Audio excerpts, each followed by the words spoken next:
What if I told you that there's one singular object that helped me solve not just Secret of the Mimic, but the last 6 years of FNAF lore? And that one object is a paperclip. A paperclip helped me understand the broader theme of all of the modern FNAF games. And by the end of this video, I think you'll agree with me. I spent the last month working on this theory, and I'm so excited to share it with you. But there's also no way I'll be able to cover everything in Secret of the Mimic, so make sure to subscribe so you don't miss any future theories. Let's get started. Secret of the Mimic opens with us playing as a Fazbear Entertainment employee named Arnold. Dispatch from Fazbear Entertainment tells Arnold to go to the workshop of one of their contractors named Edwin Murray. We learn from Dispatch that Edwin has gone missing. We had this contractor named Edwin Murray.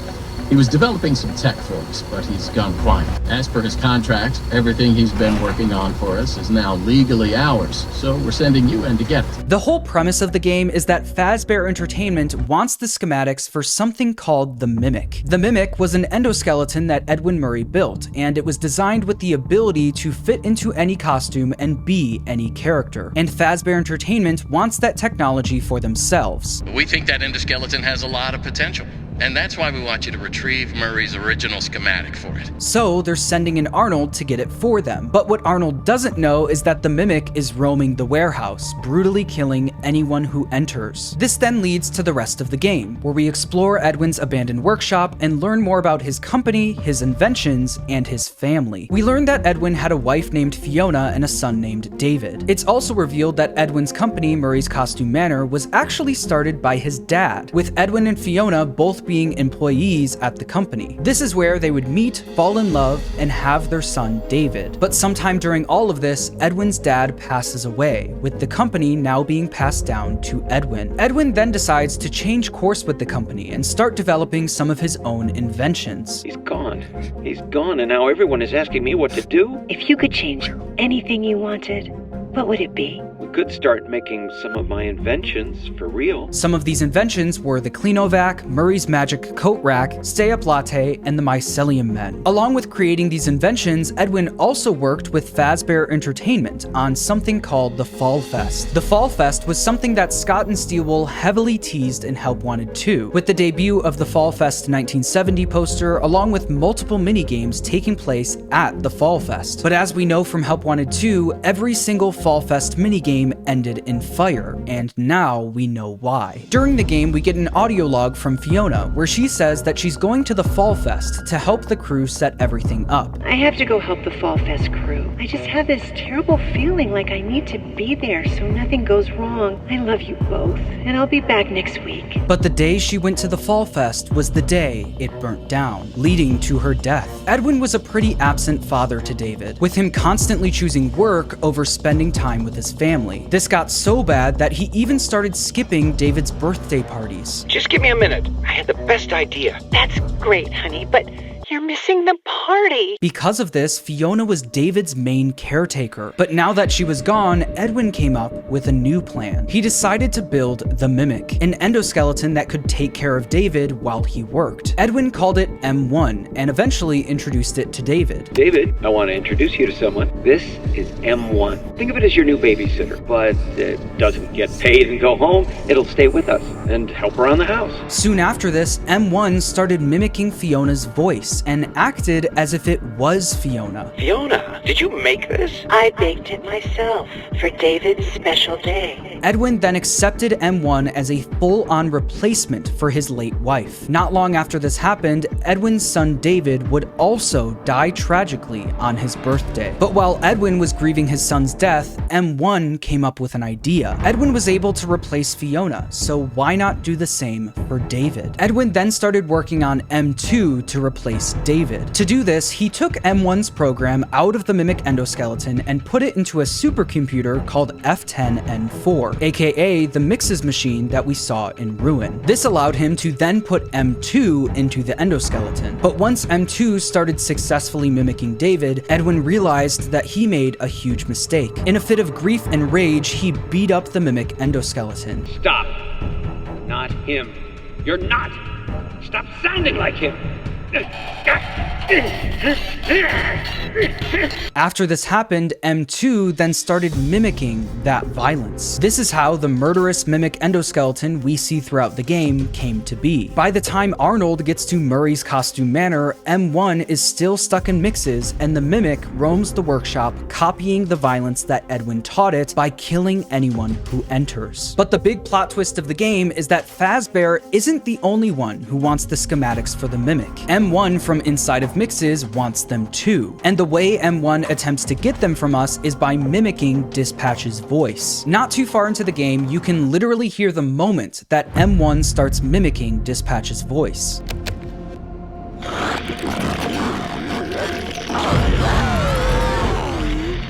Awesome. Glad to see you made it here without any complications whatsoever. M1 then guides us throughout the game as if they are Dispatch. Once we successfully get the schematics for the mimic, M1 then tells us to put them into the inventory machine. Put that data diver in the inventory system. It'll go right to where it's needed. After this, we're free to go. But once we get on the road, you can hear the moment the real Dispatch starts speaking again. Arnold, there you are. And he is not happy that we gave away those schematics. Don't call us. Our lawyers will be calling you. In another ending of the game, if you refuse to give the schematics to M1, you enter a hatch in the floor and make your way down to the research and development part of the building. Eventually, you then get to meet M1 face to face. Here, she begs Arnold to go to Edwin's home and convince him to repair M2. Edwin abandoned us. He shut himself away in our home. I have a message for him. We must convince him to repair M2. That is all that I want. We then make our way to Edwin's home, only to find that he's not there, and that M2 likely killed him. M2, respond. Daddy's busy, buddy. Why don't you go outside and play? I can't move. I can't feel my legs. After getting chased down by the mimic, we learn from M1 that the reason she wants Edwin to fix M2 is because she wants her son back. I've watched him grow up through this machine. I want him back. It's not too late to fix our family. Arnold then leaves Edwin's workshop as it burns to the ground. But while he's driving away, the mimic catches up to him, crashes the car, grabs the schematics for the mimic, and walks away. So, I think we can all agree that this game was a lot. There's a ton of story, a ton of big reveals, and a ton of details scattered throughout the game. The summary I gave you only really scratches the surface of what this game presents to us. Because of this, when I sat down to write this theory, I honestly struggled with where to start. So for my first big theory on Secret of the Mimic, I decided to start at the beginning. What was the actual first mistake that Edwin made that caused everything to go wrong?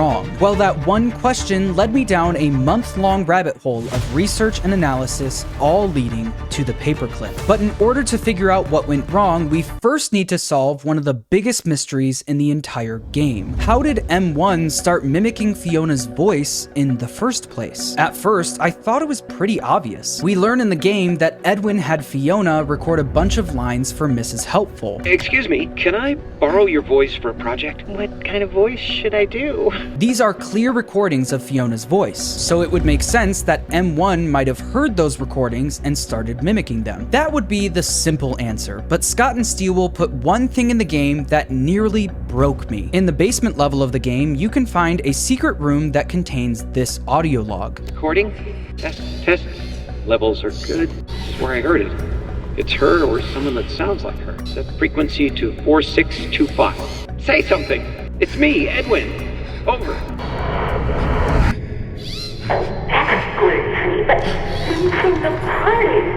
Sometime after Fiona died, Edwin brought a radio down to the basement, switched the frequency to 4625, and suddenly heard Fiona's voice. At first, I thought this was trying to show us that this was Fiona's spirit, since it seems like Edwin was ghost hunting with the radio. Maybe this was trying to tell us that Fiona's spirit was actually in M1. But I don't think that's the case, because in an audio log at the end of the game, you can hear Edwin say this. I let a machine raise my kid. You're not real.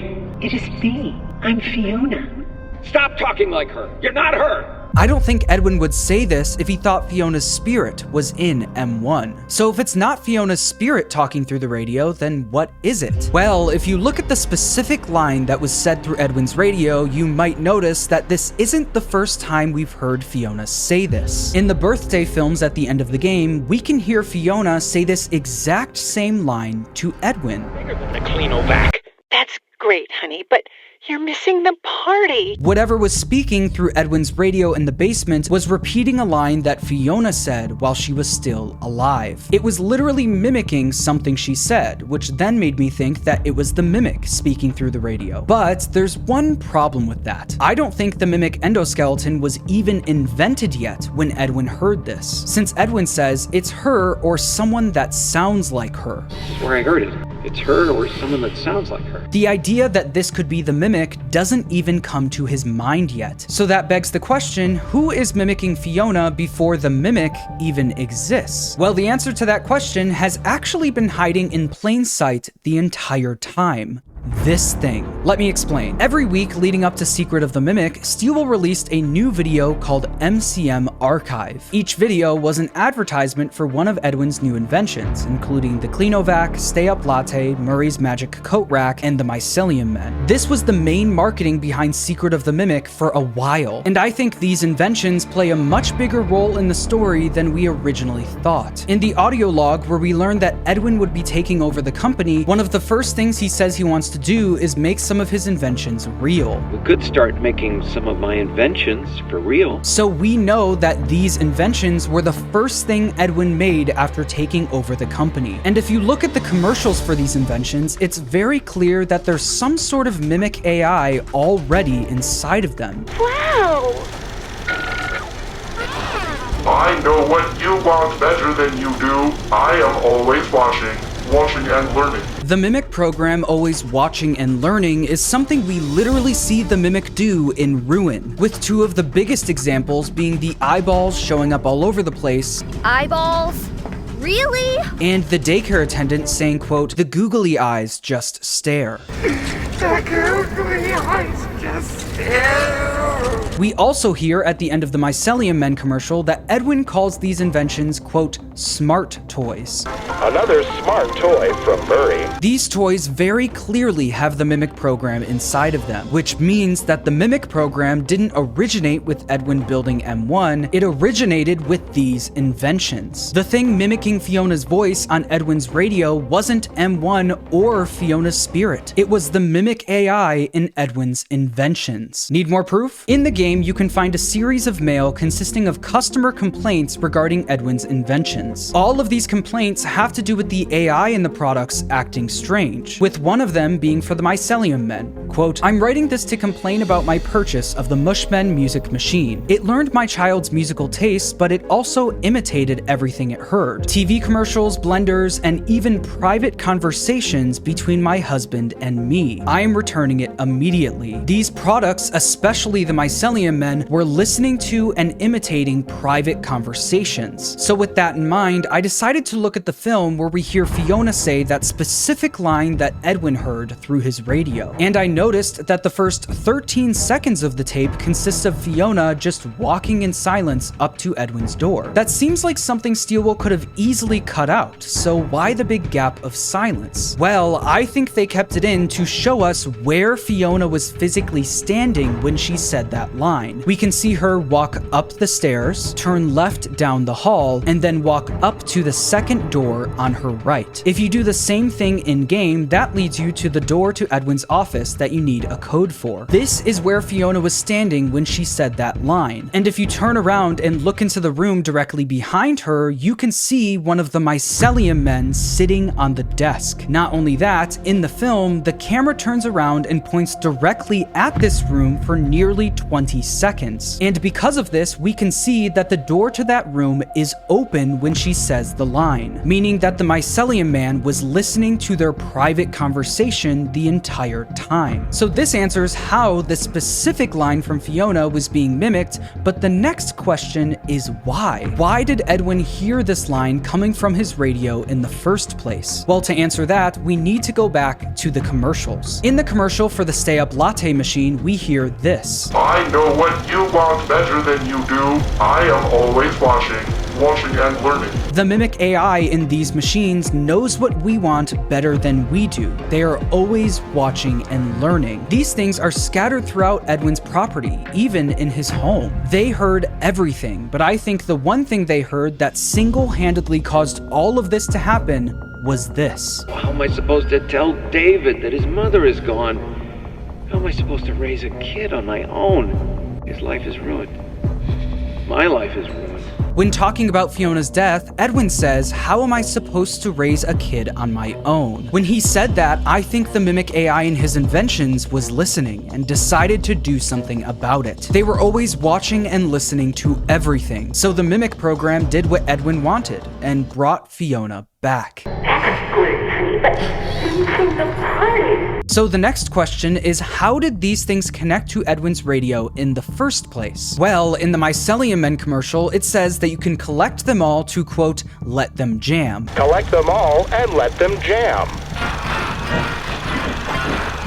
The fact that these toys can all play the same song simultaneously could mean that these things are somehow wirelessly connecting to each other. This would make sense considering they're called Mycelium Men. One of the main functions of mycelium is communication. Quote, mycelium acts as an efficient communication system, linking trees, plants, and even other organisms. Through this intricate network, trees can exchange information, share resources, and warn each other of impending threats. I think the wireless connection in these toys could be how they connected to Edwin's radio in the basement. There's also the fact that in the books and the games, it's been established that the Mimic is able to interrupt radio signals and walkie-talkies. So I don't think it's a stretch to say that the Mimic program in these toys was able to speak through Edwin's radio. I think this was the moment Edwin realized his inventions were mimicking Fiona, giving him the idea to create the Mimic. This would make sense considering where we find this audio log, in the room where Edwin created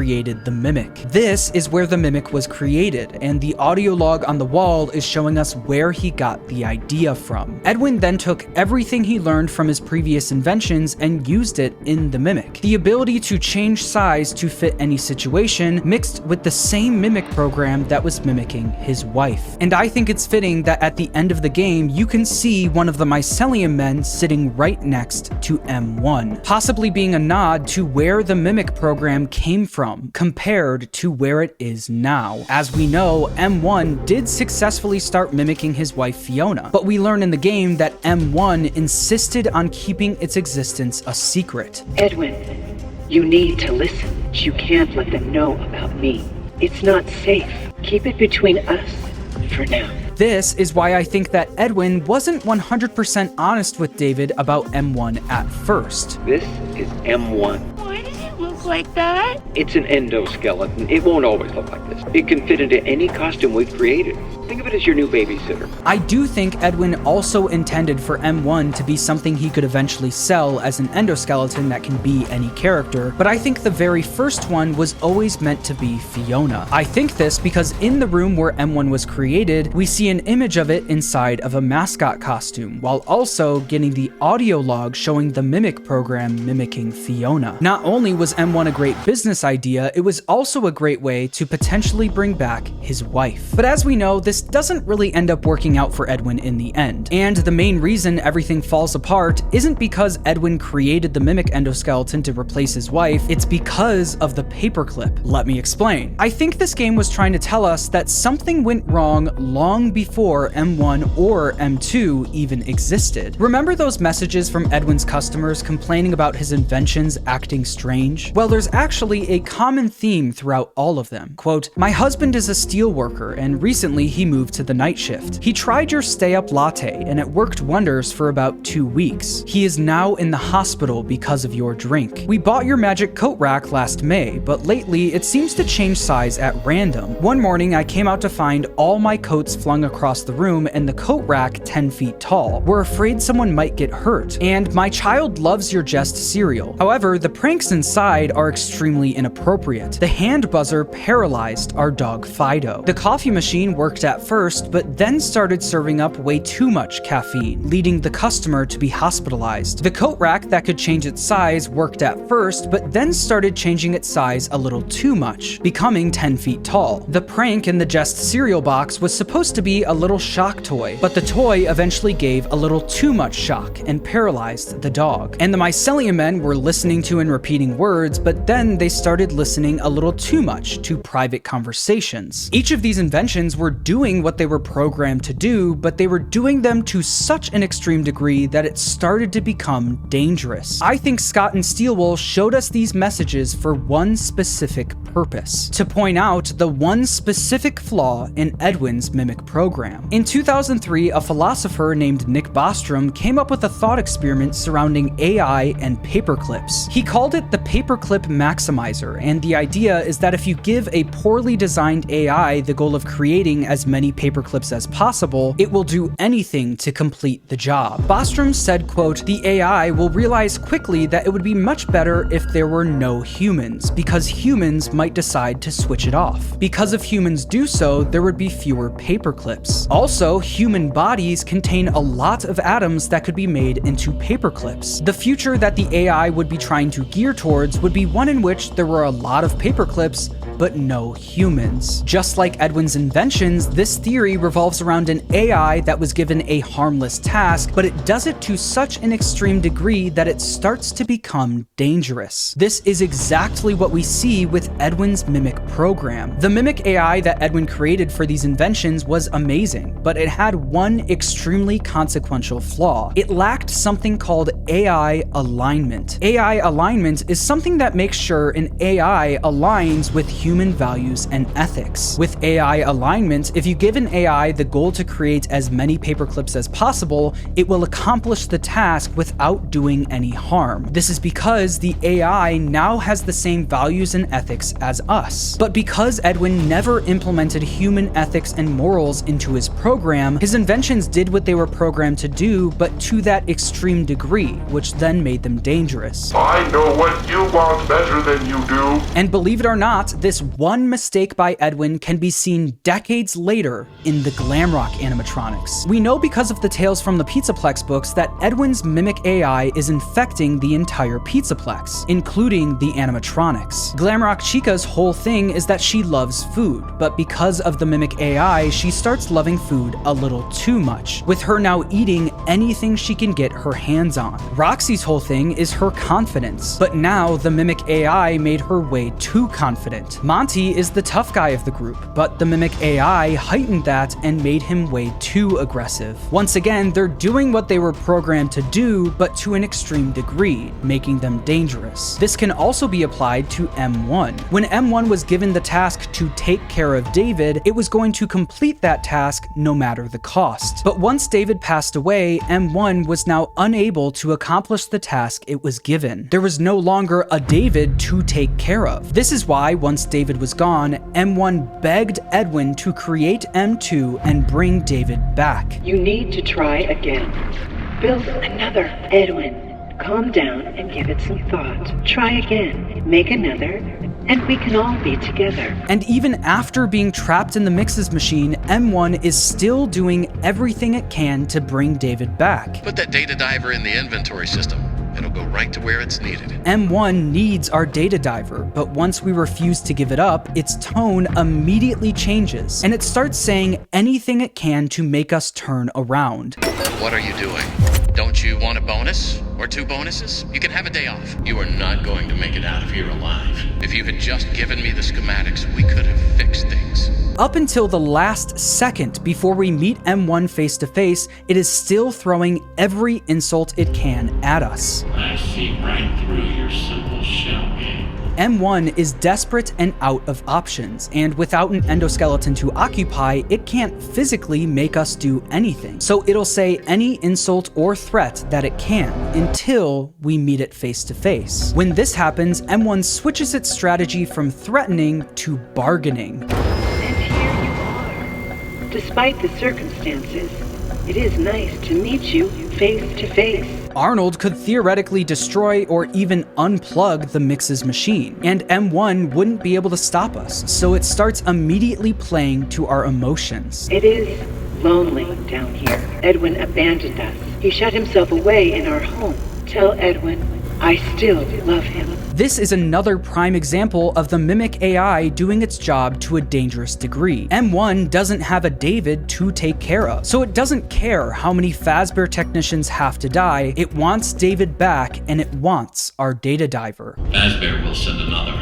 Maybe that one will help me. Towards the end of the game, you can find Edwin's first ever prototype of the Cleanovac. This prototype is later described as, quote, the vacuum pet, his greatest success and his greatest failure. You could interpret this a lot of ways, but the way I interpret it is that although the Cleanovac was a financial success, the Mimic program that Edwin created for it was what made it his biggest failure. These inventions were where it all started, and little did he know that the consequences of his greatest failure would be seen for decades to come. The story of the modern FNAF games is an extremely relevant cautionary tale, showcasing the dangers of what could happen if one poorly designed AI program got out of control. I know this probably felt more like a research essay than a groundbreaking theory with big reveals, but discussing the overall theme and where I think everything initially went wrong just felt right for my first video on such a big game. There is still a lot to talk about though, so make sure to subscribe for more theories. I hope you enjoyed the video, and thanks for watching.